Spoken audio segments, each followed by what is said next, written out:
You know, I was going to leave this because I thought, surely nothing's going to happen now. I've covered everything. Well, I haven't. And Jenny McDermott has come out yet again with more bullshit. So, strap in, people. It's going to be a long one. Well, not long, but at least it will feel very long, as, you know, she's incredibly difficult to watch and listen to. Intro, please.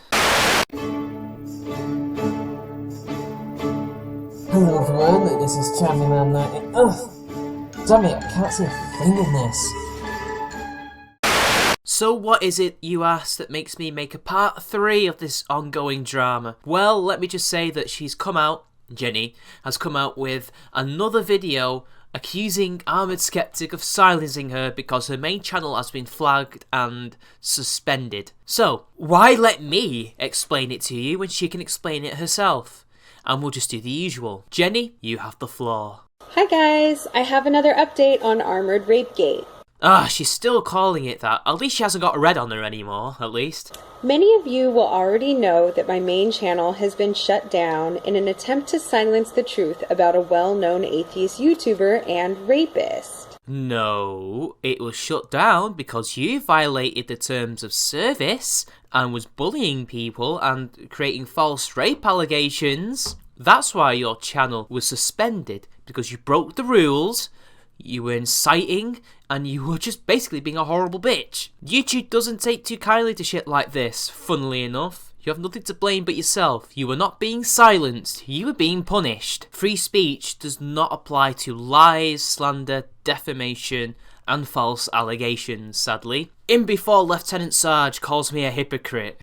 This is to be expected because atheists and skeptics are known to be rape advocates and will do anything to silence anyone who speaks out against their degenerate conduct. What I don't understand is why you've put the Canadian atheist, Kazoo Fowler, Noel Plum of all people, and Capricious Black Box. What has he done? What's he done to you? He's been quite silent in this, and I've never seen any of those four advocate rape ever. You're just a liar, you like to peddle myths and bullshit about people. You are no better than the Nazis and the communists who would create propaganda against groups of people they did not like. But the thing is, this is to be expected because you have a huge chip on your shoulder in regard to the atheist community for whatever reason. It couldn't possibly be because they disowned you because you're a toxic individual within the group and they'd rather see the back of you. Or is it because you also ascribe to the whole atheism plus type shit, so we're all rape advocates, even though we're all fiercely anti-rape, unless of course there are rapists, which there are, from both genders, but that's besides the point. The point is, you are now bringing in other people, like the Canadian atheist, Kizumi, etc., who have done nothing wrong, who, as far as I'm aware, have not said anything on this mess. Are you just trying to make things worse for you at this point? Because these guys could just go and flag your channel if they wanted to, because this is also defamation of their character. But what is surprising is that social justice warriors are now supporting atheist rapists and attempting to silence those who would speak out against them. Now, I wonder who she's referring to when it comes to social justice warriors. It can't possibly be Kevin Logan, but hey, whatever. She's created this mythical side that is against her, the atheist community, when it's not even the atheist community that's against her. Of course, there are elements, the vast majority of them, that is, who are against her. But that's because of past experience and the fact that they don't like what she's doing to Armoured Skeptic and Shoe on Head, but it's other people too. People who are agnostics, people who are religious, and everything in between are against her. And if your own side is against you, Jenny, that says more about you than it does about them. I mean, sure, SJWs are known for fighting amongst themselves and dragging each other through the dirt in order to get to the top, but if they're against you because they don't like what you're doing to an ideological enemy, that says more about you than it does about them. Again, it's not them who are the problem, it's you. The social justice warrior and grandpa, Noel Plum, who admits to liking drama and trolling, he's not a social justice warrior. If he was, then how come he's against Atheism Plus? How come he has literally debunked all your theories? And how come has he never come out in support of social justice? In fact, He's an anti-social justice warrior, but he's a bit more on the fence, really. Maybe I'm wrong in saying he's an anti-social justice warrior, but he's certainly not a social justice warrior. But that's besides the point. Yes, he says he likes drama. A lot of people like drama. I like drama. That's why I cover it, because it's great. It deals with you lot.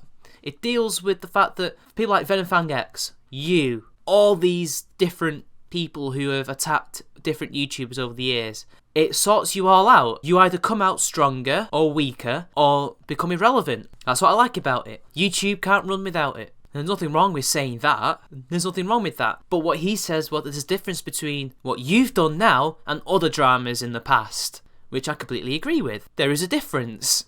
Attempted to condemn me to protect his rapist associates. Ah, so is that what he was talking about? What you did with his jumper or t-shirt, whatever? Yeah, very funny. Yeah, whatever.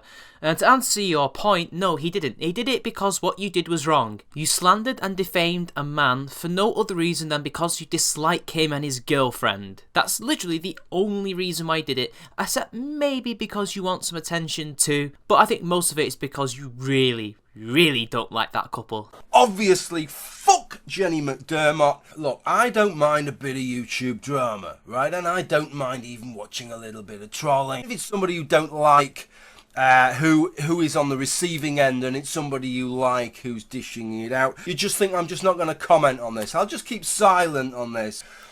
But I just feel the need, for my benefit, put my name to this.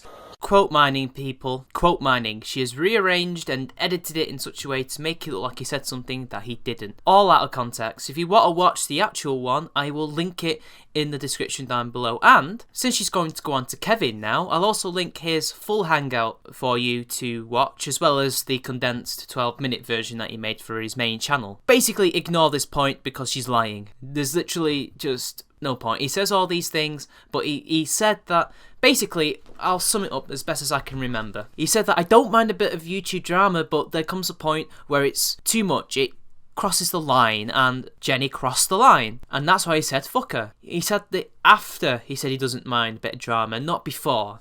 So remember that, okay? Male feminist Kevin Logan also attempted to protect atheist rapists by pretending he didn't know anything about Armoured Rapegate. Now, I have no idea if he pretended not to know anything about it, but hey, let's just carry on and see what she has to say about that. When in fact, he was my source for the skeptical rapists that I recently exposed. Yeah, and Kevin has since come out saying that his information was flawed. It was wrong. He now apologises for that, at least publicly, but I don't know if he's said it personally to Armoured Skeptic. Now, you know, with Kevin, it's an interesting thing here, because in his video, which I'm going to link down below, it'll be too long for this video, and I think I've already gone kind of over time anyway. He admitted he was wrong, and that he no longer trusts her, and he feels betrayed by her, because she's basically throwing him under the bus here. She's trying to basically pass the blame onto him because he was the one who gave her the information, but he didn't tell her to make a video about it. He just said, oh, look what I found out. Now, he's an idiot for not verifying whether or not this dox actually happened, if this information about Shoe on the Head was actually real or not, and that's his own fault. That's him at fault for that. But she should have done the exact same thing too, but because she hates them, and she probably knew she was chatting bullshit anyway, she went along with it. And him, in the comment section of her video, saying, well done for getting under his skin, makes him look bad, doesn't it? But then again, I have no idea when he found out it was bullshit or not. So for all we know, he could have found out it was bullshit after he made that comment. The fact is, he's not defending anyone. If anything, he was trying to defend himself and attacking you for what he thought was terrible behaviour. And I think you got to applaud Kev for that anyway. At least he did have some standards and called you out for once. But the fact remains, this is still all your fault. You took that information and ran with it. It wasn't his fault. Kiwi Farms, who closely watches Kevin's antics, had predicted that Kevin was the source of the information. Well done, guys. To be honest, apart from Bewildered Ape, who else could it be? You have no friends. So what we have here is a self-professed male feminist who engages in sexual harassment by speculating about an anti-feminist sex life. Wow, really? That's pot calling the kettle black, Jenny, because that's what you were doing. You were speculating that she was 17 and getting statutory raped by Armoured Skeptic. You are the one who's been doing that. In fact, you've been doing that about a lot of men and women on YouTube and on Twitter. So please, cut the crap, you hypocrite. I'm just judging you by your own standards. What do you think, guys? Is it okay to speculate about the sex lives of others, including those who have been raped? Well, apparently it's okay for you, but not for Kevin or anyone else. It's one rule for thee and another for me, isn't it, Jenny? Stay salty and remember to subscribe. I wonder how the sub count is going, Jenny. Anyway, people, that's it for today. I hope that's the end, but I don't think the drama's at an end just yet. So stay tuned next time for part 4, part 5, part 6. Who knows? See you later.